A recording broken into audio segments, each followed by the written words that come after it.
director del Museo Santa Clara de Zafra y es autor de publicaciones divulgativas. En el campo de la investigación científica se ha ocupado del patronazgo nobiliario, el arte y la arquitectura en la Zafra de los siglos XV a XVII y de la historia local o la intrahistoria. Algunas de sus publicaciones son el mecenazgo artístico de la Casa Ducal de Feria, Saucedilla, Santa Eugenia del Pueblo Extremeño o Memorial de Milagros de Nuestra Señora de la Soledad de Casapera, 1601-1609. Ha participado y organizado diversos congresos. José María Moreno González, doctor en Historia, archivero municipal de Zafra, archivero bibliotecario del Convento de Santa Clara de Zafra, director del Centro de Estudios del Estado de Feria, cronista oficial de la ciudad de Zafra. Ha organizado diversos congresos, jornadas y exposiciones. Es autor de numerosos artículos y publicaciones, siendo su último ensayo Zafra en tiempo de la Guerra de la Independencia. El Convento de Santa Catalina de Zafra, Arquitectura y Patrimonio Diverso. Buenos días de nuevo y en primer lugar agradecerle su presencia y en tanto en nombre de José María, que no quiere salir porque dice que está muy acatarrado, y el mío propio, dar las gracias a Virtudes por las presentaciones, a Justa por estar grabando toda la mañana estas intervenciones. También quería dar las gracias al señor alcalde por las palabras que tuvo en la presentación y a Almudena por siempre el CPR estar en este tipo de actividades que organizamos. Y a Carlos Romero, porque su insistencia es la que de alguna manera ha hecho posible que esta jornada la celebremos. Bien, un poco como continuación del trabajo que acaba de presentar Carlos sobre el convento de Santa Catalina, pues nosotros queríamos hablar de él, pero desde un punto de vista material, no desde el punto de vista humano, que es el que ha tratado él, sino desde un punto de vista material, es decir, referirnos a su arquitectura y a su patrimonio, y al patrimonio disperso que tras el cierre en el año 99 de la comunidad, pues fue distribuido de una manera sorprendente. Sí es cierto que muchas de las cosas de las que vamos a hablar, sobre todo lo que hace referencia a las platerías, creo que fue al convento de Santa María de Gracia en Córdoba. Las monjas, cuando empezamos este trabajo, pues nos recibieron bastante bien para consultar la documentación, hay que decirlo, pero hay otra serie de materiales que no sabemos qué han pasado con ellos, porque tampoco había un inventario, o al menos que nosotros conozcamos del material, me refiero material mueble que guardaba el convento, y solamente a través de una serie de trabajos, de fotografías que hicimos en aquel momento en el que el convento pasó a propiedad privada y pensaba hacerse todo esto antes de la crisis, algo allí, pues José María y yo pues estuvimos fotografiando el edificio y lo que quedaba. Por ejemplo, siempre nos pareció absolutamente descabellado que se llevaran los retablos para ocupar, no sabemos con qué criterio litúrgico, una parroquia cercana, y por supuesto el que se dejara el que procedente de Santa Marina, que es el retablo mayor, ahora lo veremos, del que mientras estábamos trabajando José María y yo, ¿me escucháis bien? Sí. Mientras estábamos trabajando allí, pues desapareció la tabla, y todo el sagrario, que fue arrancado de una manera, no sabemos cómo fue. Bien, como tenemos el tiempo muy tasado y se supone, esperamos que toda esta publicación salga a la luz, yo voy a centrarme en algunos aspectos, sobre todo que yo creo que son los menos conocidos de la evolución histórica de este convento. Bien, a diferencia de otros conventos que se fundan en Zafra, bien extramuros o bien intramuros, sobre solares vacíos, por ejemplo el de Santa Clara, eran una serie de huertas en las que los compra el conde de Feria y sobre ella va el señor de Feria, ¿no? Y sobre ella se construye el convento, por tanto es un espacio rural, por decirlo de alguna manera. Sin embargo, por ejemplo el Santo Domingo del Campo, que era extramuros Santo Domingo del Campo, el Cristo del Rosario, el convento de la Encarnación, que era extramuros de la villa. Sin embargo, el convento de de Santa Catalina se va a construir cuando ya es dentro de la muralla y a partir de un momento en el que toda esa zona está completamente urbanizada. Esta es una fotografía aérea de la zona y vamos, lo que es la almendra que forma el casco histórico de Zafra. Perdón. Bueno, no voy a entender yo Bien, y ahí tenéis el espacio que ocupa actualmente, bueno, lo que queda del convento, porque en realidad después de la dana que hemos tenido hace poco, sinceramente no sé cómo estará. Ya era una ruina hace una serie de años y ahora desde la misma calle, y si nos acercamos a él veremos cómo ya hay luz a través de las ventanas, es decir, no sabemos cómo puede estar el interior. Y a mí incluso ya hace, ¿cuántos años? 15 años por lo menos, o por ahí, que hicimos estas fotografías y de lo que vamos a hablar, pues no sé cómo estará en la actualidad y después de aquella circunstancia. Bien, pues ese espacio, cuando se empieza a construir el convento, ya era un espacio habitado, es decir, ocupado por casas. La muralla se había empezado a construir en 1426, estamos hablando que a principios del siglo XVI, es decir, casi 70 y tantos años después, cuando empieza a construirse el monasterio. Y había crecido en torno a lo que era el casco histórico. No sé por qué no se ve, disculpadme, pero es que no entiendo por qué no se ve la toma. Yo tenía,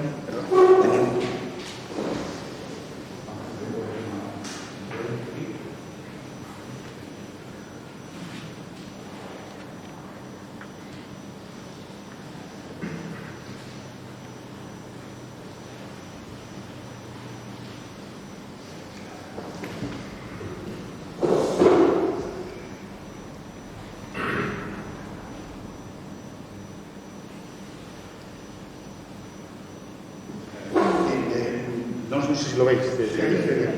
Bien, este es el espacio que estaba comentando y toda esta zona, evidentemente, en el siglo XVI, cuando se empieza a construir el monasterio o el convento, ya estaba ocupada. En concreto, lo sabemos a través de un testamento de un clérigo que muere en Indias, concretamente fechado en 1507, en el que va describiendo el espacio. Y sabemos, por esa documentación, que desde el arco de Jerez, que está aquí, la muralla, bueno, pues se podía recorrer tranquilamente a través de la ronda hasta la puerta de Sevilla. La encontramos aquí. Por tanto, había una calle que seguía la callecita del Clavel y que continuaba andando, se llegaba a la puerta de Sevilla sin ningún problema. Como sabéis, todo eso está colmatado en la actualidad. Y precisamente es en la zona del convento donde este clérigo dice que tiene 5 pares de casas y una huerta. Probablemente la huerta sea parte de lo que hoy es el convento. Y además nos dice, tengo otra más cercano. Esto es lo mismo, pero aquí iría la ronda, esta es el arco de Jerez, si lo ves aquí, de la callecita del Clavel, por tanto continuaría por aquí la ronda de la muralla, o la calle de Ronda, por donde se podría circular sin problema. Y nos dice también que aquí existía una calle que permitía ir desde el arco de Jerez, sin atravesar la plaza, y llegar a la puerta del convento y de la iglesia. Bien, esto es importante tenerlo en cuenta porque además esa descripción de ese espacio es interesante porque sabíamos que había una serie de casas. Además nos da linderos con otras viviendas que estamos justo en la parte contraria. La del clérigo estaban en esta zona y en esta otra zona, y por aquí. Nos está hablando de que existen otra serie de casas, precisamente de Inés de Figueroa y de Gómez de Rivera, que precisamente sobre ella es donde se va a fundar el convento, con esas primeras casas. Casas que daban, por tanto, a esta calle de Santa Catalina, como se denominaba, no esta que es la actual Santa Catalina, sino a esta desaparecida que recibía ese nombre. Bien, pero otro aspecto importante a tener en cuenta para conocer el convento es que está situado en una vaguada, es decir, en una hondonada que es desagüe, un drenaje natural del agua que viene de la Sierra de los Santos. Esa vaguada, que ya lo ha citado anteriormente Carlos, va a provocar una serie de inundaciones que al menos documentadas hay 2, una en 1624 y otra en 1761. Las 2 desastrosas para el convento, para la documentación y para el patrimonio del mismo. Y que se va a solucionar a finales del siglo XVIII con la construcción de una canalización subterránea por parte del ayuntamiento. Canalización que todavía existe, que es la que evita precisamente que haya inundaciones en esa zona, y que, bueno, los que hayan entrado en el convento, lo digo porque además a nosotros nos sorprendió cuando entramos por primera vez en una zona, por aquí, concretamente por esta zona, se oía agua como una cascada. Y de hecho, si cogemos los planos del convento, vemos que tiene más superficie en la planta alta que en la planta baja. Esa parte de la planta baja es donde hay una enorme cascada, sin broma, de agua, que permite la evacuación de todo ese drenaje natural. Bien, pues esos cauces de avenida y esas inundaciones serán muy importantes para entender la evolución del convento. Estas inundaciones, sobre todo la de 1624, que fue absolutamente desastrosa para la comunidad porque se inundó todo el convento y las monjas tuvieron que refugiarse en el coro, en la parte alta, va a provocar, creemos, tanto por los datos artísticos que vemos, pues lo que va a ser la construcción del ala norte. El convento consta, ahora veremos una planta de la iglesia, y esta sería la zona, digamos, conventual propiamente dicha. Y aquí es la enfermería. Ya saben que las monjas, como están en clausura, para cuando enferman hay que apartarlos del resto de la comunidad y utilizan la enfermería, además de dos alturas, como en Santa Clara, de verano y de invierno. Planta baja para el verano, planta alta para el invierno. Hoy la del convento de las Dominicas, que además es mucho más pobre que la de Santa Clara, todo hay que decirlo, pero está completamente transformada, por una ampliación que se hace en el siglo XIX y por la conversión en celda, y un pasillo en medio de una de las naves. Pero en fin, no dejemos eso aparte. Pues, toda esta zona es la que se inunda, incluida la iglesia. Pues para evitarlo, en la zona norte compraron las monjas, bordean todo lo que es el lateral norte de la iglesia, que es este, y llega a todo este espacio que os estoy señalando. Eso se construye a partir del periodo de 1624 en la inundación. La función era, lógicamente, si volvía a ocurrir inundaciones, poderse refugiar en una zona que estuviera a salvo de esa inundación. Bien, esa parte solo resta en la actualidad la galería, es decir, toda esta zona que vemos aquí, que forma parte del convento, es un enorme pasillo largo, y unas habitaciones aquí, bueno, ahora te enseñaré fotografías realmente muy hermosas. El resto, lo que es esta edificación moderna, se construye a partir fue vendida por las dominicas en 1980 a la comunidad de esclavas de la Virgen Dolorosa, que regentan el Hospital de San Miguel, y se derribó lo que estaba construido y se construyó una nueva edificación. Pero de estos primeros tiempos quería hacer alusión a una historia realmente rocambolesca, también conocemos por la documentación. En 1677 todavía se conservaba la calle que era el arroyo y que, salvaba, si os podéis imaginar, las avenidas, de agua. Y aquí había además una serie de viviendas, de las que yo creo que hay una serie de restos todavía de ellas, que no pertenecían al convento, sino que estaban adosadas a él y que eran esas primeras casas que os comentaba de urbanización que había al lado de ella. Bien, pues fue sorprendente porque un día los habitantes, fuera de las casas, los vecinos que las habitaban, pues las monjas rompieron el muro medianero y se colaron en las casas. Esto es absolutamente así de sorprendente. ¿Con qué finalidad? Pues ocupar las casas, convertirlas en clausura. Claro, en los tiempos en los que estamos hablando de 1676, era muy difícil que esto tuviera solución. Es decir, como si tenemos al lado una institución que tiene un gran poder, abre un agujero en nuestras casas, lo convierte en propiedad pública, en este caso privada de una comunidad, y pues no podemos hacer nada porque no podemos encontrar el poder. Pero así ocurrió. Las monjas, por tanto, se les va a plantear un pleito por parte de los propietarios y les desaconsejan. Se les va a plantear un pleito, en realidad no se llega a plantear, lo intentan pero no llegan. ¿Por qué no? Porque alguien les convence de que el pleito va a ser muy largo en el tiempo, va a costar mucho dinero y por tanto no merecía la pena. Y las monjas le ofrecían dinero. Es decir, fueron hechos consumados. Le ofrecieron 17.000 reales de vellón los alarices de la época dicen que es un precio acomodado por las casas y ellas se hicieron ya, la comunidad se hizo con toda esta zona. Pero esto no terminó ahí, porque al año siguiente los miembros del concejo les van a donar así la calle de Santa Catalina de la Virgen, que era esta, ¿no? la calle antigua, que ocupaba. Y por tanto toda esta zona pasa a ser parte de la huerta conventual.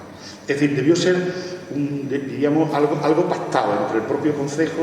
Es que no hay suficiente documentación.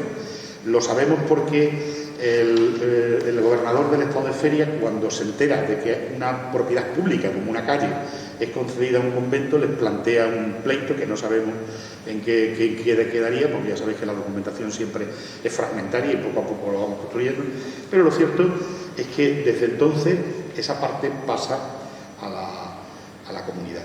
Pero bueno, no siempre pensemos así, que las comunidades se plantean de manera egoísta. También hay que decir que en 1902 la comunidad cedió parte de, bueno, aquí a este lado estaban las carnicerías municipales, porque hoy es la Plaza de Abasto. Parte de la Plaza de Abasto eran las carnicerías municipales, pero había un trozo de unos 300 metros cuadrados o algo así que pertenecían a la huerta conventual. Pues en 1902 el alcalde Blas Moreno le solicita, bueno, 400 metros cuadrados, solicita al convento que le cedan, que le vendan 400 metros cuadrados para poder ampliar el solar del matadero y poder ahí construir una nueva plaza de abastos, que sería importante lógicamente para la higiene de la localidad. Bueno, pues las monjas en este caso les cedieron, es decir, les regaló al ayuntamiento ese espacio y bueno, el ayuntamiento como tal en las actas recogió el agradecimiento de la comunidad a ellos. En fin, esto es algo que hay que señalar. Ya les apunté el espacio reducido, la pérdida en los años 80 de la venta, ¿no? de ese espacio que debería ser interesante. Bien, aquí tenéis lo que les comentaba, los espacios que conforman fijaos la dirección norte, esta es la iglesia, la puerta de la iglesia, la actual puerta reglar. Digo actual porque antes de los años 80 la puerta reglar estaba en este espacio que les comento que se amplió a partir de 1624. Se derriba, en los años 60 ya no parecía que tuviera interés, estaba construido el aliviadero de agua y por tanto esta zona para las monjas tenía muy poco interés. Es más, algunas personas nos contaban que iban a comprarles dulces, porque también una época que los hacían, y las monjas tardaban enormemente en llegar. Y tardaban enormemente en llegar porque para llegar de esta zona, la verdad que es un edificio muy curioso, digo muy curioso por lo laberíntico que es. Para poder llegar de esta zona que es donde habitaban hasta aquí, tenían que ir recorriendo toda la cabecera. Ahora veréis una fotografía. Esa vuelta por la cabecera la hacían con escaleras que subían y bajaban, de una manera absolutamente laberíntica y confusa. Por tanto, esa zona norte se empezó a abandonar. Era una zona mucho más rica que el resto del convento y es probable que en algún momento determinado no se usase para la vida de la comunidad, solo para refugiarse en ella a caso de inundaciones, y que durante el resto del tiempo la habitaran pues probablemente beatas, es decir, mujeres que sin profesar la orden de alguna forma estuvieran en ella. No lo sabemos exactamente y por tanto nada podemos hacer. Aquí tenéis la huerta, la enfermería. Originalmente solo tenía estas dos naves, con columnas aquí en medio, y tenía planta alta y planta baja. Esto, como es la planta baja, este espacio que ven en blanco, justo este espacio, que no tiene delimitación de los muros interiores, ahí es donde está esa cascada que les comentaba, que es el aliviadero que construyó a finales del siglo XVIII el ayuntamiento.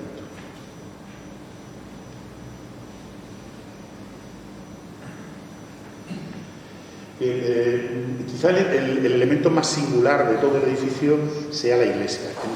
Todo el edificio está construido con materiales muy pobres. Hay que tenerlo en cuenta. Son materiales, como pasa con este edificio. Una edificación de carácter mudéjar, hecha, como decían en la documentación, como obra de la tierra, realizada con ladrillo, con piedra tosca, que es como se llama, que es pizarra, que se encuentra en el subsuelo, y barro.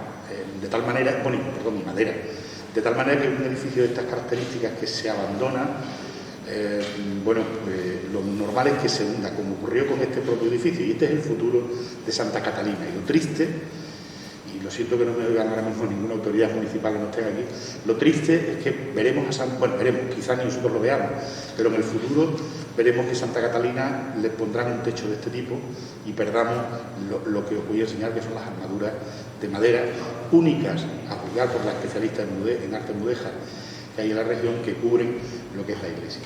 Y en la fachada recibe una reforma, cortada del principio del siglo XVI, de un todavía gótico, y tiene una decoración en esta zona ya dieciochesca, pero parece ser que son reformas de época muy posterior. Lo mismo que pasa con la espadaña, que será pues, final del 17 y del 18. Y esto es lo único que queda de Segarra Norte, que si lo ven por la calle verán que tiene una serie de ventanas, hoy está hundido, que son en realidad ajimeces.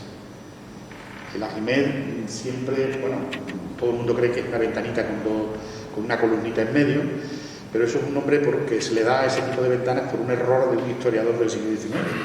Los ajimeces ya en España no existen porque hubo unas directrices ilustradas que los eliminaron, pero en realidad son unos balcones que sobresalen hacia afuera, que se les ponían celosías y que permitían a las mujeres, y musulmanas en principio, cristianas después, ver sin ser vistas. Y por supuesto las monjas tenían también en sus conventos este tipo de miradores para poder ver lo que ocurría en la calle sin ser vistas. Los hay en Santa Clara y los hay también en Santa Clara.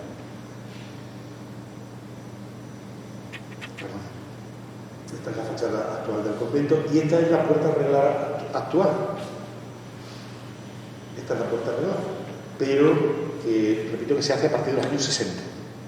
Si nos acercamos, el granito no es granito, está imitado y se traslada de aquella zona a esta, precisamente porque no interesa. Aquella zona se empieza a abandonar porque al convento, a la comunidad no le interesa y al final acaban vendiéndoselo a las esclavas de la Virgen Dolorosa. Ahí pueden ver, porque la fotografía es reciente, cómo se ve la luz, y todo esto hace 15 años estaba cubierto, hoy está en el suelo. Y estas son esas ventanas, son sobresalientes, con sus celosías, permitían a las monjas ver sin ser vistas. Y en la iglesia, como la mayor parte de las iglesias conventuales u hospitalarias como es esta, son naves rectangulares a las que se le une una cabecera cuadrada. El ejemplo en el que estamos serviría para el de Santa Catalina. Lo que pasa es que las dimensiones evidentemente son enormes en Santa Catalina respecto a las que nos encontramos. Y no podemos decir que sea la única iglesia que estuvo cubierta con techumbres. Esta lo tuvo con techumbres de mudéjares, lo está Santa Catalina, suponemos, no creo que se haya caído, ¿no? Pero estaban cubiertas, veremos fotografías, y Santa Clara también lo estuvo. En Santa Clara se hundieron las techumbres en 1670 y tantos, no me acuerdo ahora mismo la fecha, y se reconstruyeron las bóvedas hoy de cañón con lunetos que tiene la nave, pero originalmente eran muy similares.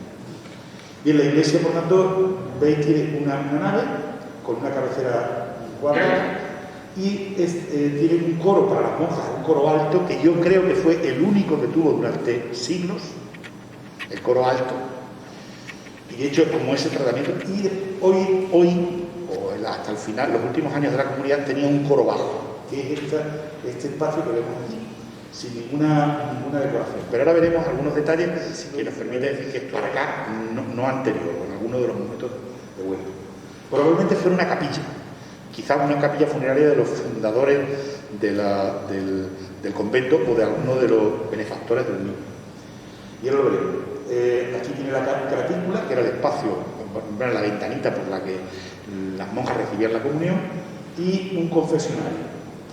Este espacio que vemos aquí. La sacristía del convento la tenemos en esta parte, pero cubierta con, muy similar a esta bóveda, con trompas en las esquinas, pero en vez de tener una bóveda con nervios, es una cúpula, una bóveda de media naranja. Esta es la sacristía interior, pero aquí había otra sacristía que es esta es la exterior, la interior, que se comunicaba con la iglesia a través de un pequeño, veremos aquí una especie de cajón que pasaba de un lado a otro y donde las monjas que no podían salir de la clausura le ofrecían a los sacristanes o a las personas encargadas de la iglesia los objetos litúrgicos que necesitasen.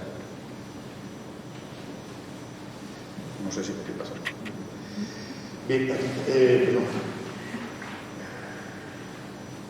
Bien, esta es la sección longitudinal de la iglesia y podemos ver las techumbres.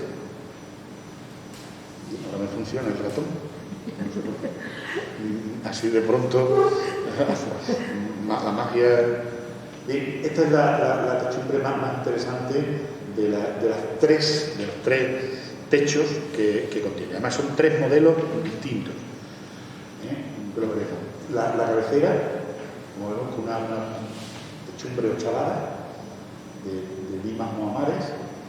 Esta es mucho más sencilla, el tipo de artesonado, que la palabra artesonado ya no se acepta como para denominar este tipo de techumbre, pero bueno, es el que conocen porque tiene forma de artesa invertida. Y esto es un alfarje, el techo lladero, que es el del coro. Bien, y está más o menos como señalado. Aquí veis lo que es la entrada al coro bajo, con sus rejas, y que es lo que os comento que probablemente fue una capilla funeraria. Al lado está el confesionario y al lado la cratícula. El famoso púlpito que se señala como desde el que predicó San Juan de Ávila, no parece ser este, que es mucho más tardío, sino que probablemente estaba en el lado contrario, porque hay un arranque para ver donde secciones transversales en las que la que vemos con respecto a la cabecera. En la cabecera veis el arco apuntado, que permite la separación de esos dos ámbitos litúrgicos, de los fieles y el de los clérigos, y la sección que nos permite ver los pies de la iglesia, es decir, con el techo lladero. Bien, este es el interior, no sé si lo veis.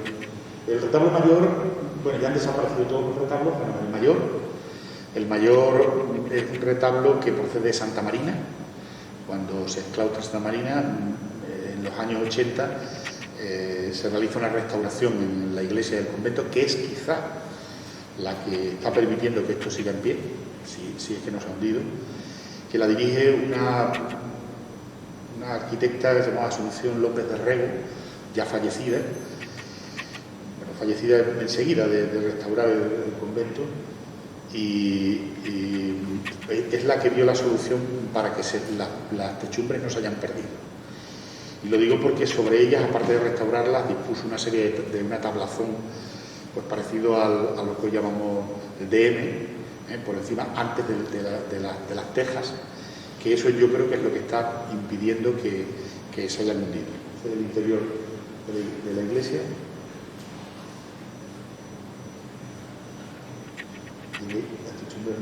Bueno, vamos a ir viéndolas por las distintas.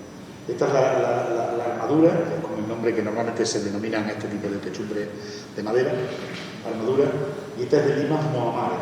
Se les llama así de limas mohamares porque lo normal es que tuvieran, bueno, estas están constituidas todas de pares, ¿no? Los pares son las vigas que van, bueno, esta no lo tiene tirantes, ¿no? Sí. Todas estas se les denomina pares. Bien, pues cuando en los ángulos de la unión, en vez de haber uno, hay dos, como veis aquí, se denominan mohamares, limas mohamares. Lo normal es que llevar un par que se denomina lima, pero cuando llevan doble se llama mohamares. Expresión de Pilar Mogollón, que es la gran especialista del mudéjar de Extremadura, nos encontramos con una techumbre excepcional. Además, utilizando una serie de modelos de lazo que teóricamente, para ser obra del siglo XVI, ya estaban un poco retardatarios, es decir, como más antiguos, como si fueran maestros de un mantenimiento de la tradición fuerte. Aquí tenéis el detalle, veis las limas mohamares, cada una de estas van unidos en el inicio y en el comedio por una serie de lazos, de estrellas de A8. Y el almizate o armeruelo, que es esta zona central, pues también tiene lazos de A8. Y aquí en el centro, que hoy lo vemos tan sencillo, ahí debió colgar una piña de mocárabes, que bueno, ha desaparecido y no, bueno, nadie yo creo que la haya conocido, por lo menos en los últimos elementos centrales de la labor de lazo. Realmente son unas techumbres extraordinarias que solo por ellas es un edificio que debería conservarse. Y esta es la otra más sencilla, que es a la que normalmente se le llama, popularmente se le llama artesonado, aunque la palabra, os repito que hoy el nombre es armadura, que se le diría en historia del arte, armadura de madera. Y es la de pares nudillos. Los pares son las líneas, digamos, las vigas que van paralelas y que se unen en la cumbrera. Cuando de una a otra se dispone otra serie de vigas que llamamos nudillos, permiten la disposición de otro arneruelo, es decir, de esa plana, ese elemento plano que la sostiene. También tenéis, los pares, los tirantes, perdón, son muy interesantes por las labores de lazo que tienen. Bueno, paso con más rapidez porque no nos da tiempo, fijaos detalles, pero yo creo que los veis muy mal. Imagino que después y este es el alfarje techolladero del cura de la iglesia, que está como Asunción López de Rego lo encuentra en el año 83, que es cuando hace el proyecto de restauración. Veis más vigas, se estaba hundiendo y ella consigue retirarla, potenciando los tirantes originales, las vigas maestras, perdón, con hierro, pero dentro que no, que evidentemente no sé, hay que medir. Del material que queda, pues por una parte tenemos el coro, bueno, digo que queda, suponemos, en el que se conservaba hace 15 años un órgano, nosotros creemos que en bastante buen estado, esta hornacina para un calvario y la sillería coral, que no se lleva a ninguna parte. Os repito que estoy hablando de cosas de hace 15 años, es decir, que hicimos estas fotografías. No sabemos cómo estarán en la actualidad. Como veis, todos los materiales son bastante pobres. Bien, aquí en la diapositiva os comentaba que decíamos que esto era una capilla originalmente, porque de alguna forma, si veis, tanto la gratícula como este azulejo están rompiendo la pilastra del lado contrario. Por lo tanto, son parecen añadidos, modificaciones sobre algo original. Con todo y con eso son materiales muy pobres, como estaba señalando, y fijaos que no tiene ningún tipo de adorno ese coro bajo. Suponemos que una obra probablemente del siglo XIX, cuando ahí tenéis el confesionario, desde dentro de la clausura. La monja estaba aquí y el sacerdote estaba por el lado contrario y lo escuchaba. Y este es el cajón que os comentaba, que atraviesa todo el muro de la iglesia y que permitía a las monjas ofrecer pues, las casullas, cualquier elemento litúrgico, sea paramento, sea un tipo de objeto, un cáliz o cualquier otro elemento litúrgico al sacerdote. Esta es la sacristía, no existe mucho más. Bueno, solamente enseñaros vamos a ver la forma del claustro, que veáis la diapositiva. El claustro también es una obra muy vieja. Todo está muy alterado porque las monjas, con el dinero que van a obtener de los años 80 de esa venta, van a emplearlo en reformar el convento. Entonces pican las paredes, pican todo y lo lo enfocan de cemento sin mucho cuidado, como podéis imaginar. Lo cubren las maderas, por ejemplo, con techos de escayola, o ponen estas azulejerías que estáis viendo aquí. ¿Vale? Esta es la azulejería, ¿vale? Y este es el interior. En la parte baja, como veis, está todo convertido en celdas y por tanto anulado las arcadas originales. En esta zona, está la planta baja y está la planta superior. Y este muro blanco que veis aquí es precisamente el testigo donde está la cascada, esa que descubrimos, el ruido tan enorme de agua que se oía caer cuando entrábamos por esta zona. Y que en la parte superior son habitaciones, pero en la parte baja no. Bueno, la zona oeste y norte son lo más curioso del convento. Están por lo más curioso del convento. Son estas partes que veis, con la alberca. Y si veis las escaleras que suben, esta es la misma, muy empleada por aquí y otra que va en otro sentido contrario, y todo esto está lleno de celdas. De celdas que dan a la huerta. Esta construcción de ladrillo es que poco antes de hacerse la restauración del año 83, las monjas pretendieron hacer un camarín para la Virgen de la iglesia, que lo paralizaron como aquí veis una celda, con el escudo único, y esta es parte de la bóveda, el trasdós de la bóveda de la sacristía. Y esta zona es mucho más rica. Este es ese pasillo que está pegado a la iglesia, con chimenea, la única que hay en todo el convento, y por eso pensamos que era una zona destinada a un tipo de residentes que quizás no fuesen monjas, sino beatas o algún tipo de mujer. Y a través de esa puerta se pasa a esta sala, que comentamos interés, está bien dividida por columnas, con arcos de profetario, y en ella hay, por ejemplo, esta hornacina, que es la que nos está fechando la obra, como ya lo dije. Por aquí, de todos estos adornos, esta riqueza, se sube a estos espacios que comentaba que eran donde las monjas podían ver sin ser vistas a fineza, y se sube también el campanario. El convento de Santa María de Luz, las fotografías tenemos del momento que estaba en funcionamiento.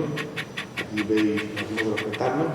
Esta es una de las piezas que están en Zafra, concretamente en el Museo Santa Clara, y es la única que está documentada el autor, bueno, el altar de la transfiguración, y todas estas se han ido a la iglesia de Atalaya. No sabemos con qué criterio, porque no es una iconografía religiosa que digamos para una iglesia moderna que hacen allí. Pero en fin, no son de excesiva calidad, pero alguna está fechada, como esta de 1658. Y este retablo mayor, veis el retablo anterior a los años 80, y el retablo de Santa Marina, y la disposición en la iglesia. Todo evidentemente es igual. Y esta es la puerta desaparecida. Nosotros creemos que no está muy lejos, pero se la llevan. Ahí veis el resultado, el sagrario entero y el. Bueno, hay otra obra muy interesante, Santo Domingo y Soriano, que no tenemos noticia de ella. De esta pila sí tenemos, está en Santa María de Gracia, en Córdoba, esta pila bautismal. El famoso púlpito, que decía que no es de San Juan de Ávila, sino este es de la Arcángel, la parte contraria. También está en el museo. Bueno, y después toda esta platería que la va a inventariar Tejada Bizuete, que supongo que estará en Santa María de Gracia, que es la que acoge a las monjas que, como sabéis, fallecieron, la última en 2007, como nos acaba de recordar. Muchísimas gracias, siento haberme excedido un poquito.